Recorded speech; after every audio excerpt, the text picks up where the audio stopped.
আসসালামু আলাইকুম। যে যেখান থেকে আমার এই ভিডিওটা দেখছেন সবাইকে জানাচ্ছি শুভেচ্ছা এবং অভিনন্দন। আজকে খুবই গুরুত্বপূর্ণ একটা বিষয় আপনাদের সাথে শেয়ার করছি। যে পেশেন্টগুলো বর্তমানে আমি চেম্বারে খুব বেশি পাচ্ছি সেটা হলো মাথা যন্ত্রণা। তো মাথা যন্ত্রণার কারণে অনেক পেশেন্ট অনেক কষ্ট পাচ্ছে। তো এই বিষয়টা প্রত্যেকটা মানুষেরকে দেখানোর জন্যই ভিডিওটা তৈরি করছি। সেটা কি যে আসলে মাথা ব্যথার এই বিষয়টা আমরা রেপার্টরিতে কোথায় খুঁজে পাবো এবং মাথা ব্যথার জন্য কি কি মেডিসিন বেশি ভালো কাজ করে এই বিষয়গুলা আপনাদের সাথে রেপার্টরির মাধ্যমে তুলে ধরছি। এটা একটা কেন্ট রেপার্টরি, এটা হলো 132 পৃষ্ঠা।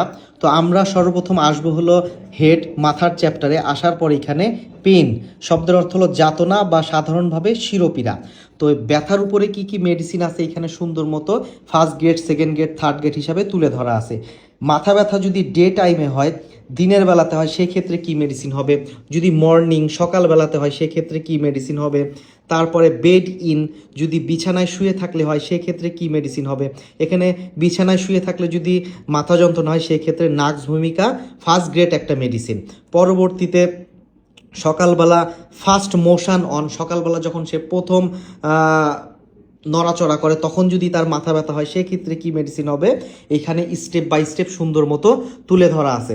আমি গুরুত্বপূর্ণ যে রুব্রিকগুলা, এই রুব্রিকগুলাই আমি চিহ্নিত করে রেখেছি। এইখানে আপনার সকালবেলা ঘুম থেকে উঠার পরপরই যদি মাথা ব্যথা হয় সেক্ষেত্রে কি মেডিসিন হবে। তারপরে আফটার ফরনুন, পূর্বাহে যদি আপনার মাথা যন্ত্রণা হয় সেক্ষেত্রে কি মেডিসিন হবে। আফটারনুন বিকালবেলা যদি হয় সেক্ষেত্রে কি মেডিসিন হবে। এখানে স্টেপ বাই স্টেপ তুলে ধরা আছে।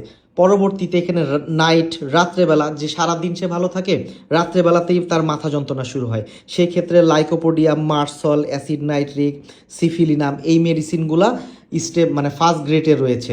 পরবর্তীতে এখানে আমি আরও কিছু রুব্রিক আপনার হলো দাগিয়ে রেখেছি। সেটা হলো ক্রোধ, অ্যাঙ্গার ফ্রম, রাগের পর যদি তার মাথা যন্ত্রণা শুরু হয়ে যায় সেক্ষেত্রে কি মেডিসিন হবে। এইভাবে স্টেপ বাই স্টেপ সুন্দর মতো করে রেপার্টরিতে তুলে ধরা আছে। তো রুগীর কাছ থেকে যদি আমরা ইনফরমেশন সঠিকভাবে নিতে পারি এবং বুঝতে পারি যে তার সমস্যা কখন হচ্ছে এবং রেপার্টরিতে এইভাবে দেখি, যেমন সর্দির সঙ্গে যদি মাথা যন্ত্রণা হয় সেক্ষেত্রে কি মেডিসিন হবে, যেমন এখানে ব্রাইনিয়া, তারপর বেলেডোনা, তারপর লাইকোপোডিয়াম, নাক্স ভূমিকা, মার্সল এখানে সুন্দর মতো তুলে ধরা আছে।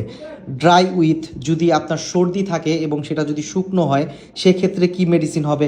কাশলে যদি মাথা যন্ত্রণা হয় সেক্ষেত্রে কি মেডিসিন হবে, এখানে সুন্দর মতো তুলে ধরা আছে। তো এইভাবে আমরা অবশ্যই যদি রুব্রিক দেখে বা রুগীর কাছ থেকে সঠিকভাবে সিমটম কালেকশন করতে পারি তাহলে আলহামদুলিল্লাহ মেডিসিন ভুল হওয়ার সম্ভাবনা খুবই কম থাকে। তারপর মিনসেস বিফর, ঋতুস্রাবের পূর্বে যদি আপনার হলো মাথা যন্ত্রণা করে সেই ক্ষেত্রে ক্রিওজোট এই মেডিসিনটা ফার্স্ট গ্রেডে রয়েছে। তো এতটুকুই দেখানোর ছিল আপনাকে। তো এইভাবে দেখাইতে গেলে অনেক রুব্রিক আছে। তো এইভাবে যদি আমরা ট্রিটমেন্ট করতে পারি তাহলে অল্পতেই ইনশাল্লাহ ভালো একটা মেডিসিন সিলেকশন করতে পারবো এবং সঠিক মেডিসিন ও মানে সেবন করার দ্বারা অতি দ্রুত সুস্থতার একটা জায়গায় পৌঁছাতে পারবো।